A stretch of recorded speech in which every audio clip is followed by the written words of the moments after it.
तो मर चुके थे ना। पर शायद किस्मत को ये मंजूर नहीं था।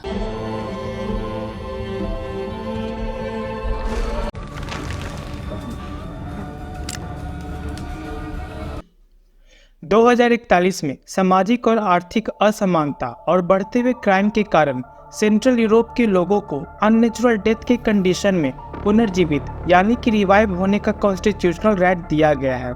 जब कोई इंसान हिंसक रूप से मरता है तब रीस्टोर पॉइंट, जो कि एक इनोवेटिव टेक्नोलॉजी है जिसकी मदद से वह पुनर्जीवित यानी कि रिवाइव हो सकता है। बस शर्त यह है कि उसने पिछले 48 घंटे में अपने ब्रेन डेटा का रूटीनली बैकअप लिया हो। वहीं दूसरी ओर रिवर ऑफ लाइफ नाम का एक टेररिस्ट ग्रुप है जो कि इंसानों को अननेचुरली जिंदा करने के तरीके से खुश नहीं है। थिंग्स टेक टर्न जब इस टेक्नोलॉजी को डेवलप करने वाले साइंटिस्ट और उसकी पत्नी का मिस्टीरियसली मर्डर हो जाता है। इसे इन्वेस्टिगेट करने के लिए एमा नाम के एक पुलिस ऑफिसर को अपॉइंट किया जाता है जिसके पति को रिवर ऑफ लाइफ के टेररिस्ट ग्रुप ने मार दिया था। इस इन्वेस्टिगेशन में उसे पता चलता है कि इस टेक्नोलॉजी को इन्वेंट करने वाले साइंटिस्ट के पास ही लीगल रिस्टोरेशन पॉइंट नहीं है। कहानी की शुरुआत में एमा ट्रैकिनोस्का नाम के एक पुलिस ऑफिसर को दिखाया जाता है जो कि रिवर ऑफ लाइफ के एक आदमी से कुछ लोगों को बचाने आई होती है। उसके पास हिंट के नाम पर बस एक नाम होता है, फ्लोरेंस। वह आदमी विक्टिम्स के 48 घंटे पूरे होने का वेट करता है क्योंकि 48 घंटे पूरे होने के बाद उन्हें रिवाइव नहीं किया जा सकता था। बिल्डिंग स्कैन करने के बाद भी एमा को वहाँ पर कोई लाइफ के निशान नहीं मिलते। उसे ऊपर से वहाँ से चले जाने का ऑर्डर आता है पर उसे पूरा विश्वास होता है कि वहाँ पर कोई जरूर है। जब वह अंदर जाती है तो पाती है कि उस आदमी ने विक्टिम्स को मार दिया है। वह आदमी एमा से दूर जाने लगता है। एमा अपना रीस्टोर पॉइंट देखती है तो पाती है कि उसने 22 घंटे से अपना डेटा बैकअप नहीं किया है जो कि अभी के लिए इनफ है। उस आदमी के पास रीस्टोर पॉइंट नहीं होता क्योंकि उनका पूरा ग्रुप इस अननेचुरल प्रोसेस को हेट करता है और इसी वजह से वह पकड़े जाने से बचने के लिए छत से छलांग लगाकर अपनी जान दे देता है। अगले सीन में दिखाया जाता है कि एमा घर पर अपने पति पीटर का लास्ट रिकॉर्डिंग एक्सपीरियंस कर रही है। पीटर एक पियानिस्ट था। उसने मरने वाले दिन एमा को भी अपने साथ चलने को कहा था पर एमा के पास काम होने के कारण वह नहीं जा पाती। इसीलिए पीटर अपना पियानो का सेशन एमा के लिए रिकॉर्ड कर देता है और एमा हमेशा हर बार पीटर को इसी रूप में याद करती है। इसके बाद एमा अपने ब्रेन डेटा का बैकअप लेने लगती है और अपने सीनियर से मिलने जाती है। वह एमा पर लास्ट नाइट उनका बात ना मानने के लिए उसके ऊपर गुस्सा करते हैं क्योंकि वह उस आदमी को जिंदा पकड़ना चाहते थे। इस घटना के बाद रिवर ऑफ लाइफ का केस दूसरी टीम को दे दिया जाता है। अब एमा को एक कपल के मर्डर का केस दिया जाता है। जब एमा क्राइम सीन पर पहुंचती है तो उसे बताया जाता है कि दोनों ने ही एक दूसरे को मार दिया है। मरने वाला इंसान रिस्टोरेशन इंस्टीट्यूट का हेड था। उसका नाम डेविड पुलस्टार्ट और उसकी पत्नी का नाम क्रिस्टीना पुलस्टार्ट है। एमा को क्रिस्टीना के पास से एक ब्रेसलेट मिलता है। एमा को बताया जाता है कि दोनों को रिवाइव नहीं किया जा सका क्योंकि दोनों में से किसी के पास भी वैलिड रिस्टोरेशन पॉइंट नहीं था। यह जानकर वह सरप्राइज हो जाती है कि रीस्टोर पॉइंट को इन्वेंट करने वाले के पास ही वैलिड रीस्टोरेशन पॉइंट नहीं था। इन सभी बातों के आधार पर एमा को यकीन हो जाता है कि ये एक सोचा समझा मर्डर है। इसके बाद एमा मर्डर का पता लगाने के लिए डेविड के ऑफिस रिस्टोरेशन इंस्टीट्यूट जाती है। यहाँ रोहन नाम का एक डॉक्टर इंस्टीट्यूट के प्राइवेटाइजेशन के बारे में बात कर रहा होता है कि अगर यूरोपियन फेडरेशन ने इसकी परमिशन दे दी तो इससे वे रियल टाइम में ही मरे हुए इंसानों को रीस्टोर कर पाएंगे। एमा मर्डर से रिलेटेड बात करने के लिए डॉक्टर रोहन से मिलती है लेकिन रोहन को डर होता है कि कहीं इस इन्वेस्टिगेशन से इंस्टीट्यूट के प्राइवेटाइजेशन पर कोई बुरा असर ना पड़े। इसीलिए वह अपनी सेक्रेटरी पेट्रा को उसे हैंडल करने के लिए कहता है। पेट्रा एमा को रिस्टोरेशन प्रोसेस दिखाती है। वह एमा को इंस्टीट्यूट के प्राइवेटाइजेशन के इम्पोर्टेंस के बारे में समझाती है। अभी जिस बच्चे को उन्होंने रिस्टोर किया है उसके साथ उसकी बहन भी थी लेकिन वे उसे रिस्टोर नहीं कर पाए। यही अगर वे रियल टाइम में कर पाते तो वे दोनों को बचा सकते थे। पेट्रा से उसे डेविड के बारे में पता चलता है कि उसने अपना रीस्टोर पॉइंट लास्ट नाइट ही अपडेट किया था पर किसी ने सिस्टम को हैक करके उसे इरेज कर दिया। इंस्टीट्यूट इस बात को छुपा रहा है क्योंकि इससे लोगों का उन पर से भरोसा टूट जाएगा। क्रिस्टीना के बारे में उसे पता चलता है कि उसे इस टेक्नोलॉजी में कोई इंटरेस्ट नहीं था इसीलिए उसने 4 महीने पहले से ही अपना बैकअप लेना बंद कर दिया था। एमा क्रिस्टीना के कॉल लिस्ट चेक करती है तो उसमें उसे विक्टर टोफर नाम सबसे ज्यादा बार मिलता है। पता लगाने पर मालूम चलता है कि वह रिवर ऑफ लाइफ का एक मेंबर है। वह पहले भी पुलिस के हाथों पकड़ा जा चुका है, पर सबूत न मिल पाने के कारण उसे छोड़ दिया गया था। रिसर्च करने पर उसे विक्टर के एक फोटो में सेम बीट्स का चेन मिलता है जैसा उसे क्रिस्टीना के पास से मिला था। वो अपने टीम को इसकी जानकारी देकर उसके घर उसे पकड़ने के लिए निकल जाती है। तभी उसे पार्किंग में डेविड कुलस्टार्ट मिलता है, जिसे जिंदा देखकर वह हैरान रह जाती है। डेविड उससे कहता है कि उसके मर्डर के राज के अलावा और भी कई सारी चीजें हैं, जिसे समझाने के लिए वह उसे उसके घर ले जाने के लिए कहता है। पर एक ईमानदार पुलिस ऑफिसर होने के कारण एमा बिना टीम को बताए कुछ भी नहीं करना चाहती थी। इस पर डेविड कहता है कि रोहन ऐसा ही चाहता है कि मैं जिंदा हूँ, यह बात किसी को पता न चले। वह कभी भी प्राइवेटाइजेशन को खतरे में नहीं डालेगा। उसकी बात मानकर एमा उसे सबसे छुपाकर अपने साथ लेकर चली जाती है। रास्ते में डेविड उसे बताता है कि उन लोगों ने उसे ऑफिशियल सर्वर के बाहर एक ओल्ड टेस्ट बैकअप से रिस्टोर किया है और ये उसी ब्रेन के साथ काम कर रहा है, इसीलिए उसके दिमाग से पिछले 6 महीने का डेटा गायब है। ये सब उस पर एक्सपेरिमेंट किया जा रहा है। उसे लगता है कि इसके साइड इफेक्ट के कारण वह ज्यादा दिन तक जिंदा नहीं रह पाएगा। एमा उसे लेकर विक्टर टोफर के घर के सामने आ जाती है। वह डेविड को कार में लॉक करके घर के अंदर जाने लगती है। स्पेशल यूनिट को वहां पहुंचने में 20 मिनट लगने वाले होते हैं। वह बिना उनका इंतजार किए घर के अंदर चली जाती है। इधर डेविड की तबीयत बिगड़ने लगती है। एट द सेम टाइम उसे पता चलता है कि उसकी पत्नी क्रिस्टीना का कातिल विक्टर टोफर है और वह अभी उसी के घर के सामने है। इसीलिए वह कार से बाहर निकलने की कोशिश करता है। एमा को विक्टर मिल जाता है। विक्टर उसे बताता है कि वह रिस्टोरेशन इंस्टीट्यूट के काले राज के बारे में जानता है। इसके लिए उसके पास सबूत भी है। इधर डेविड कार से बाहर निकलने में कामयाब हो जाता है। विक्टर डेविड के बारे में भी कुछ बताने लगता है। तभी वहाँ पर डेविड आ जाता है। विक्टर उसे जिंदा देखकर हैरान हो जाता है और तभी दोनों में फाइट शुरू हो जाती है। मौका देखकर विक्टर वहाँ से भागने लगता है, इसीलिए एमा उस पर गोली चला देती है। विक्टर वहाँ से भागकर जंगल की ओर चला जाता है। एमा उसका पीछा करने लगती है, पर वह एक छोटी से तालाब में गिर जाती है, जहाँ से उसे डेविड बचा लेता है। तभी वहाँ पर पुलिस आ जाती है। पुलिस को देखकर डेविड वहाँ से जाने लगता है। जाने से पहले वह एमा को यहाँ से 1 किलोमीटर पीछे अकेले मिलने के लिए बुलाता है। अब वहाँ पर यूरोपोल टीम का पुलिस ऑफिसर एजेंट मैन्सफील्ड आ जाता है। इस केस को अब यूरोपोल टीम को हैंडल करने के लिए दिया गया होता है। एमा ने विक्टर को उससे पहले ढूंढ लिया था। इस बात से इम्प्रेस होकर मैन्सफील्ड उसे अपने साथ काम करने के लिए सजेस्ट करता है। इसके बाद एमा डेविड से मिलने जाती है। डेविड एमा को एक की दिखाते हुए कहता है कि विक्टर ने इंस्टीट्यूट के सर्वर को ब्रेक करने के लिए इसी का इस्तेमाल किया था। इसी तरह के 3 कीज से पूरा सिस्टम खुल जाता है, जिसमें से एक की सेफ में है, दूसरी रोहन के पास और ये उसकी है। इन कीज के बारे में उसकी पत्नी के अलावा और किसी को भी मालूम नहीं था। उसे अपनी पत्नी पे पूरा विश्वास होता है कि वो उसे बिट्रे नहीं कर सकती थी। अब दोनों डेविड के घर आ जाते हैं। वहाँ 15 मिनट में यूरोपोल टीम पहुँचने वाली होती है, इसीलिए उनके पास समय बहुत कम होता है। डेविड सिस्टम चेक करने लगता है। उसे उसमें एक तरह का वायरस मिलता है। इस वायरस का पहला अटैक डेविड के बैकअप पर हुआ था और इसके बाद वो वायरस रैंडमली बाकी बैकअप्स को डिस्ट्रॉय करता गया। वहाँ पर क्रिस्टीना के बैकअप्स भी खाली थे। एमा को वहाँ एक फोटो मिलता है जिसे वह अपने पास रख लेती है। डेविड ने जो चीज छुपाया था वो एक पिक्चर सेफ के अंदर था, पर वह पासवर्ड प्रोटेक्टेड होने के कारण नहीं खुलता।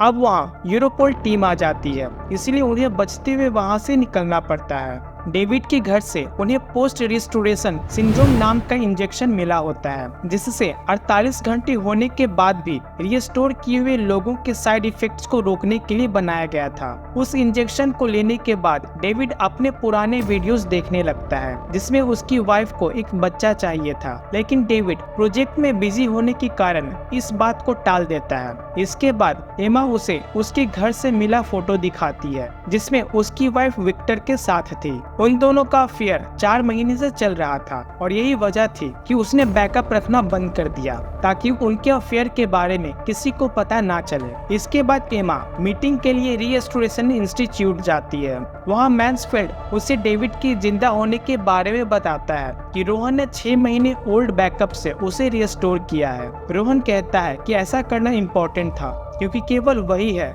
जो इस सिचुएशन को संभाल सकता है। विक्टर टोफर का वायरस डेविड के डेटा को इरेज करने के साथ साथ और भी कई लोगों के डेटा इरेज करता ही जा रहा है। एमा को लगता है कि इस बात को पब्लिक कर देना चाहिए क्योंकि ये आम लोगों के लिए एक बहुत बड़ा थ्रेट है कि उनका बैकअप इरेज होता जा रहा है ताकि वो किसी बेवजह खतरे में ना पड़े। लेकिन खतरा शुरू हो चुका होता है। एक लड़का चट्टान पर चढ़ रहा था। वायरस ने उसका डेटा इरेज कर दिया जिसके कारण वे उसे रिवाइव नहीं कर पाए। इन सब से बचने के लिए रोहन कहता है कि आप लोग विक्टर को पकड़ो, इसके बाद मैं सिस्टम को और भी ज्यादा सेफ बना दूंगा और किसी को भी इस घटना के बारे में कभी पता नहीं चलेगा। पर एमा इस बात से एग्री नहीं करती। उसे लगता है कि सही इंफॉर्मेशन मिलना लोगों का हक है। रोहन कहता है कि अगर ये बात बाहर आ गई तो इससे मास पैनिक स्टार्ट हो जाएगा और लोगों का रिस्टोरेशन पॉइंट से भरोसा उठ जाएगा जैसा कि रिवर ऑफ लाइफ चाहता है। इसीलिए एमा को डेविड को ढूंढने और विक्टर को पकड़ने पर फोकस करने के लिए कहा जाता है। घर आकर वह देखती है कि डेविड साइड इफेक्ट्स की वजह से नीचे जमीन पर गिरा हुआ है। एमा जल्दी से उसे इंजेक्शन लगा देती है। तभी डोर पर मैन्सफील्ड नॉक करता है। एमा डेविड को छुपने के लिए कहती है। मैन्सफील्ड को पता चल चुका होता है कि एमा को डेविड मिल चुका है और वह यह भी जानता है कि डेविड की पत्नी क्रिस्टीना की वजह से ही विक्टर को डेविड का की मिला था जिसकी मदद से उसने वायरस को सिस्टम में इम्प्लांट किया था। अब वह क्रिस्टीना के बारे में गंदी गंदी बातें बोलने लगता है जिससे डेविड से रहा नहीं जाता और वह बाहर आ जाता है एंड वो मैन्सफील्ड के हाथों पकड़ा जाता है। हाथापाई के दौरान पियानो टूट जाता है। एमा से मैन्सफील्ड को पता चलता है कि उसने अभी तक डेविड के बारे में किसी को भी नहीं बताया है। एमा डेविड को बचाने के लिए पीटर की रिकॉर्डिंग का सहारा लेती है एंड वो उसे शूट कर देती है। इसके बाद एमा पुलिस को गुमराह करने के लिए अपनी कार को गलत डायरेक्शन में भेज देती है और एक दूसरी गाड़ी लेकर वहाँ से निकल जाती है। वायरस की बात को सीक्रेट रखने के लिए रोहन किसी भी हद तक जा सकता है और यूरोपोल उसकी मदद कर रहा है। अगर विक्टर उन्हें मिल गया तो वे उसे मार देंगे। वायरस को रोकने के लिए विक्टर का मिलना बहुत जरूरी है, नहीं तो डेविड को इंक्रिप्शन अनलॉक करने में काफी समय लग जाएगा। अब एमा डेविड को लेकर एक वेयरहाउस जाती है जहां इलीगल एक्टिविटीज हो रहे होते हैं। वहां से वह एक नॉन ट्रेसिंग फोन लेती है। इसके बाद दोनों विक्टर का पता लगाने के लिए उसके आंट ट्रेजी के घर जाते हैं। उन्हें पता चलता है कि विक्टर यहाँ से 2 साल पहले ही चला गया था। ट्रेजी और यहाँ के लोग टेक्नोलॉजी से अपने आप को दूर रखे हुए हैं। वह यह मानने को तैयार नहीं थी कि विक्टर ने किसी का मर्डर किया है। वह यह भी कहती है कि रिवर ऑफ लाइफ जैसा कोई ऑर्गेनाइजेशन ही नहीं है, यह सिस्टम द्वारा फैलाया गया बस एक भ्रम है। जब वे वहाँ से जाने लगते हैं तभी एमा खून लगा हुआ एक कपड़ा देखती है जिससे उसे शक होता है कि विक्टर के बारे में उनसे कुछ छुपाया जा रहा है। इसीलिए वे वही रात को रुकने का फैसला करते हैं। रात को एमा ट्रेजी को कहीं जाते हुए देखती है जिसके बाद एमा और डेविड उसको फॉलो करने लगते हैं। एक पुराने चर्च में एमा उसे ढूंढ लेती है जिसके बाद वह ट्रेजी को विक्टर के लिए उसकी मदद करने के लिए कहती है। वह डेविड को उस पर नजर रखने के लिए बोलकर विक्टर को ढूंढने चली जाती है। एमा विक्टर को ढूंढकर उसे अरेस्ट कर लेती है। इधर डेविड की तबीयत बिगड़ने लगती है। ट्रेजी उसे ट्रिक कर अपने कब्जे में ले लेती है। इधर एमा विक्टर से फ्लोरेंस वर्ड के मतलब के बारे में पूछती है जिस पर विक्टर बताता है कि उसे इसके बारे में कुछ नहीं पता। विक्टर कहता है कि रिवर ऑफ लाइफ रोहन ने बनाया था अपने फायदे के लिए। इस बात पर क्रिस्टीना ने भी उस पर विश्वास नहीं किया था, पर उसके पास रोहन के खिलाफ सबूत है। इतने में ही वहाँ पर ट्रेजी डेविड को लेकर आ जाती है और विक्टर को भागने का मौका मिल जाता है। एमा उसका पीछा करती है। भागते हुए विक्टर एक कार से टकरा जाता है और उसका एक्सीडेंट हो जाता है। एमा उसका बैकअप लेने लगती है, पर ऐसा करने से डेविड उसे रोकता है क्योंकि ऐसा करने से ये डेटा एक बीकन की तरह काम करेगा और इनके पोजीशन के बारे में यूरोपोल को पता चल जाएगा। पर इसकी परवाह किए बगैर वह विक्टर को बचाने लगती है। लेकिन फिर भी विक्टर की मौत हो जाती है। उसके पास से एमा को क्रिस्टीना के 4 मंथ्स का बैकअप डिस्क मिलता है। पुलिस के वहां पहुंचने से पहले वे उसे लेकर वहां से चले जाते हैं। इधर क्राइम सीन पर मैन्सफेल्ड को क्रिस्टीना और विक्टर के साथ में का फोटो मिलता है। रिस्टोर टेक्नोलॉजी की वजह से वह वापस रिवाइव हो गया होता है। इधर विक्टर को रिवाइव करने के लिए वे उसे लेकर डेविड के ओल्ड यूनिवर्सिटी आ जाते हैं। उसे रिवाइव करने के लिए रिस्टोरेशन प्रोसेस शुरू किया जाता है। इसी बीच एमा डेविड को रिवर ऑफ लाइफ के बारे में बताती है, जिसके बारे में विक्टर ने उससे कहा था। इस पर डेविड कहता है कि ये सच हो सकता है क्योंकि इसकी वजह से इंस्टीट्यूट को बहुत फायदा हुआ है और इससे ढेर सारे क्लाइंट्स इंस्टीट्यूट से जुड़े हैं। इसके बाद एमा डेविड से पूछती है कि क्रिस्टीना अपने बच्चे का क्या नाम रखना चाहती थी, जिस पर उसे जवाब मिलता है फ्लोरेंस। इसके बाद वह अपने सीनियर को फोन करके उसका साथ देने के लिए कहती है, पर उसके सीनियर अच्छे से जानते थे कि इसका अंजाम एमा की मौत है, इसलिए वह मना कर देते हैं। अब विक्टर को टब से बाहर निकाला जाता है तो वे पाते हैं कि वो रिवाइव हो चुका है। पुलिस के यहाँ पहुँचने से पहले एमा डेविड को अपना ब्रेन डेटा बैकअप लेने के लिए कहती है। इधर रोहन को उनके यूनिवर्सिटी में होने का पता चल जाता है। विक्टर रिवाइव होने से खुश नहीं होता। एमा उससे रिवर ऑफ लाइफ में रोहन के इन्वॉल्वमेंट का सबूत मांगती है, जिसके जवाब में वह एक बहुत बड़ा खुलासा करता है कि रोहन उसे सिस्टम में वायरस इम्प्लांट करने की वजह से नहीं, बल्कि उसमें से इनक्रिप्टेड ट्रांजैक्शंस का डेटा निकालने की वजह से उसे मारना चाहता है। वह रोहन ही है जो टेररिस्ट अटैक करवाता था और हर एक टेररिस्ट अटैक के लिए क्रिप्टो करेंसी में पेमेंट करता था, पर अब वह सबूत उसके पास नहीं है। उसने वह सबूत क्रिस्टीना को दे दिया था ताकि वह उसे डेविड को दे दे, और अगर डेविड उसे पुलिस को देता